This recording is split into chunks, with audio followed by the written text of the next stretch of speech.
we are moving on to solving radical equations. And the idea behind solving radical equations is just the same as we've done before, but there is one little problem that we run into. So let's start with something easy.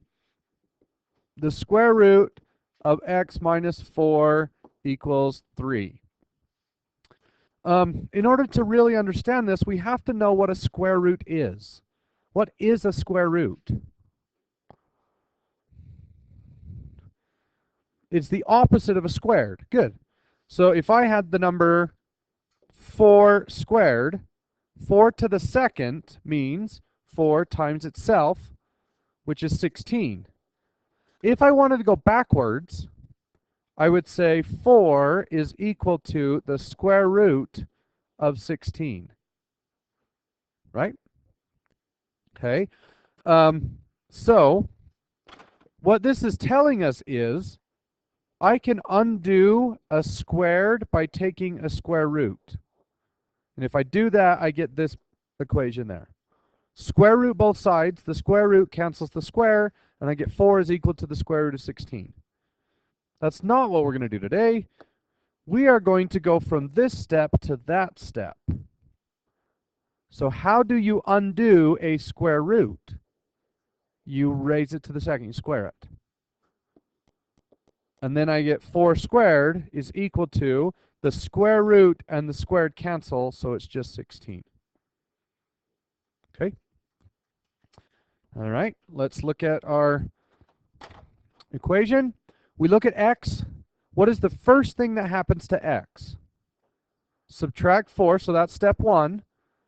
And then you take the square root of the answer, so that's step 2. When I pedal backwards, I have to undo these layers from the outside in. The first thing I undo is the square root, and to undo a square root, you square both sides, and the square root and the squared cancels, and I get x minus 4 is equal to 9. Now I add 4, I get x equals 5. That's not too bad, right? It's not 5, guys. Jeez. How about 13? Wow. What did I have for lunch today? I'm all over the place. Okay, let's try another one. The square root of 3x minus 4 is equal to, oh, wait a minute. Square root of 3x minus 4 plus 3 is equal to 11. We look at the x. What is the first thing that hits the x? The 3, and then the 4, and then the square root, and then the 3. I need to pedal backwards. So I undo step 4, subtract 4. Oh my gosh. How about we undo step 4 by subtracting 3? Wow. And that equals 8. And I've undone this step. I need to get rid of the square root by squaring it. Square 8, and I get 64. Now what? Add 4.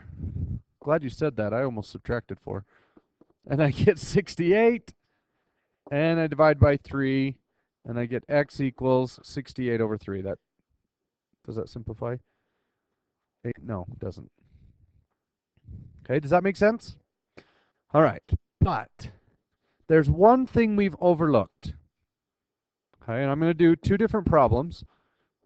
Square root of x plus 4 equals negative, well, let's do equals 12. And the square root of 3x is equal to, let's say, negative 9. All right, let's solve both of these. This one has step 1, step 2. I square both sides. X plus 4 equals 144. Subtract 4. And I get x is equal to 140. Okay. On the other one, I have step 1 and step 2. So I need to square it first. And I get 3x is equal to 81. I divide by 3, and I get x equals 27. Pretty easy, right? But sometimes when you're solving a square root equation, Jacob, why are you on your phone? Okay, pay attention to me. This is important. You're going to want to know this. So sometimes when you create an answer from a square root problem, that answer doesn't actually work. So I'm going to take 140 and I'm going to plug it back in. Oops, right there. What is 140 plus 4? 144. What is the square root of 144? 12. So this one worked. Okay. Let's plug in 27. 3 times 27, 81.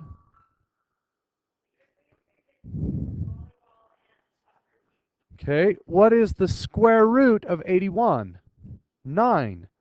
Does the square root of 81 equal negative 9? No. So this answer doesn't actually work. This one does not have a solution. Okay. So for every problem today, you have to take your answer and plug it back in to see if it works, because sometimes it will and sometimes it won't. So let's do the square root of 2x minus 4 plus 8 is equal to 3. What step do I want to undo first? The plus 8. So I'm going to subtract 8. If it was like a 4 over here, yeah. Yep, you'd still do that one first. Good question. That equals negative 5. Now what? Square both sides. So I square, that cancels. I square this and I get 25. Now what? Oh, add 4. Hey, you guys made a mistake. I didn't. 29. And then divide by 2 and I get x equals 14.5.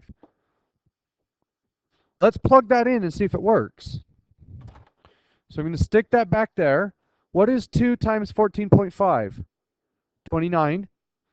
And then 29 minus 4 is 25. Then I take the square root of 25, and I get 5. And 5 plus 8, is that equal to 3? No.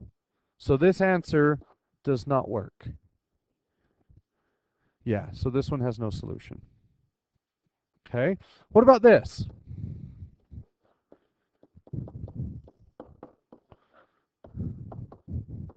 Let's not do 2. Let's do...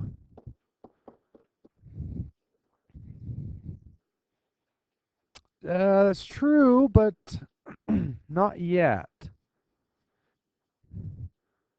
I want to get rid of the square roots. So I'm going to square both sides. So square this and square this. And I get 3x minus 4 is equal to 6 minus 5x. Now what? Add the 5 and add the 4. And I get 8x equals 10. So x equals 10 over 8, which simplifies to be 5 over 4. Okay. Now let's see if that works. 5 over 4 is 1.25.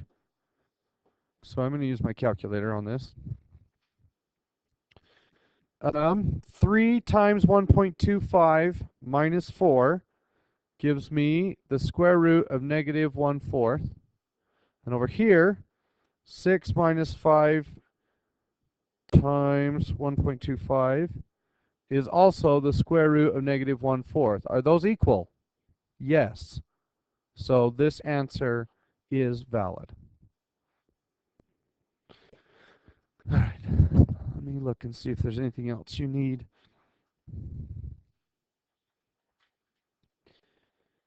Um, that should be good. Okay, get to work.